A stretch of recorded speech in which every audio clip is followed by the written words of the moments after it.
Hello students, let's see the question. A man fires a large number of bullets in all directions with same speed u.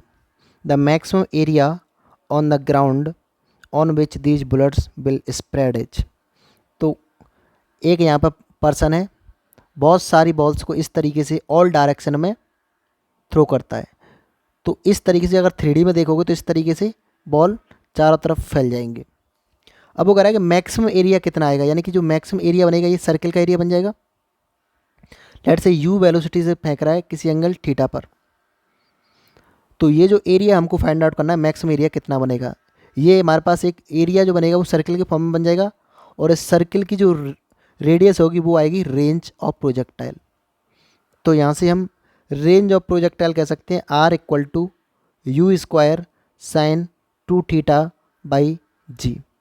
अब उसने ये भी कहा है कि द मैक्सिमम एरिया मैक्सिमम होने के लिए रेंज हमारे पास मैक्सिमम होनी चाहिए।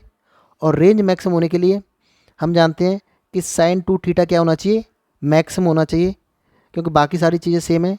तो साइन 2 थीटा की मैक्सिमम वैल्यू कितनी आती है 1।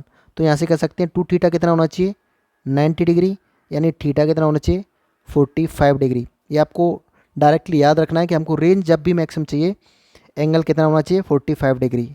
और आर मैक्स के बारे में मैं बात करता हूँ, तो आर मैक्स कितना हो जाएगा, साइन 2 थीटा की वैल्यू 1 पुट करेंगे तो ये हो जाएगा यू स्क्वायर बाई जी। अब हमारे पास आर मैक्स आ गया। अब एरिया चाहिए, तो एरिया कितना आ जाएगा, सर्किल का एरिया क्या कह सकते हैं हम, पाई आर स्क्वायर, यानी कि रेडियस का स्क्वायर। और रेडियस क्या है, मैक्सिमम रेंज। तो हम यहाँ से कह सकते हैं पाई इंटू आर मैक्स का स्क्वायर। ये आ जाएगा पाई इंटू आर मैक्स कितना है यू स्क्वायर बाई जी। तो यू स्क्वायर बाई जी का स्क्वायर आ जाएगा, ये हो जाएगा पाई इंटू यू की पावर 4 बाई जी स्क्वायर।